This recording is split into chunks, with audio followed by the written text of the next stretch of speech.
بچی صغیر فقیر کو اس کے تحت حق بولنے، حق سمجھنے، حق پر عمل پیرا ہونے کی توفیق نصیب فرمائے۔ عزیزان گرامی، قرآن کریم کے اس مبارک حصے کے اندر مالک بے نیاز نے مومنوں کو خطاب فرمایا جو صاحب ایمان ہیں، مسلمان ہیں، نبی کے دیوانے ہیں، نبی کے مستانے ہیں، انہی کو رب بے نیاز نے مبارک بھی دی اور خوشخبری بھی سنائی اور متقی ہونے کا طریقہ بھی بتایا کہ تم نے پرہیزگار کیسے بننا ہے۔ اللہ وحدہ لا شریک اپنے بندوں سے بخوبی پیار کرنے والا ہے، اور جس انداز کے ساتھ، جس تسلسل کے ساتھ مالک بے نیاز نے خطاب فرمایا ہے، وہ چاہتا ہے میں اپنے بندوں کی مغفرت و بخشش فرماؤں۔ اب بندہ اس بات پر کتنا زیادہ غور کرتا ہے، کتنا زیادہ فکر کرتا ہے۔ رب بے نیاز نے فرمایا اے ایمان والو، تم پر روزے فرض کیے گئے ہیں، یہ مت سمجھو کہ بس یہ وزن ہمارے اوپر ڈالا جا رہا ہے۔ اس سے پہلے کسی اور پر کوئی وزن نہیں تھا اور پچھلی قوموں پر روزے فرض نہیں تھے۔ رب بے نیاز نے فرمایا اے ایمان والو، تمہیں بتایا جا رہا ہے، اے نبی کے دیوانوں، تمہیں خطاب کیا جا رہا ہے، ایمان کی حرارت رکھنے والے مسلمانوں، تمہیں خطاب کیا جا رہا ہے۔ تم پر ماہ مبارک کے روزے فرض کیے گئے ہیں، یہ مت سمجھو کہ تم پر یہ بوجھ ہے، نہیں نہیں، بلکہ جتنے بھی پچھلی قومیں گزری ہیں سب پر روزے فرض کیے گئے تھے، اور تم پر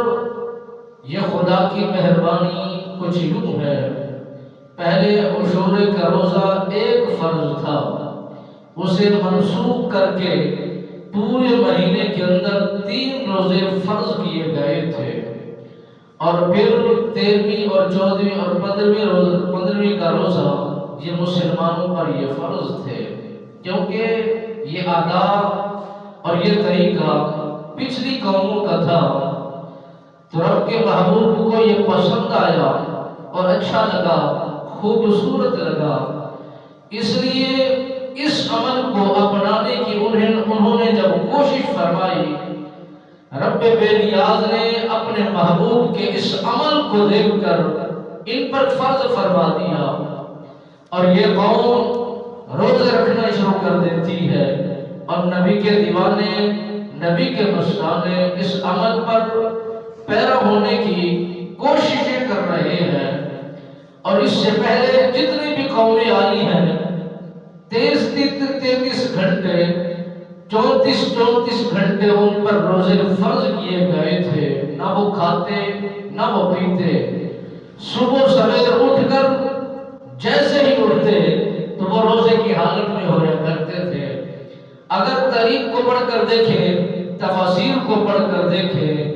ہمارے نبی رحمت فخر موجودات صلی اللہ علیہ وسلم سرکار کے ابتدائی سالوں میں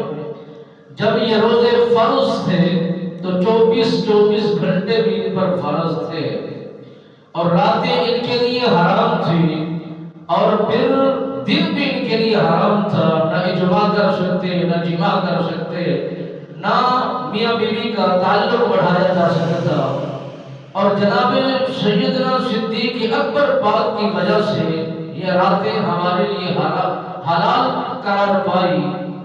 اور نبی رحمت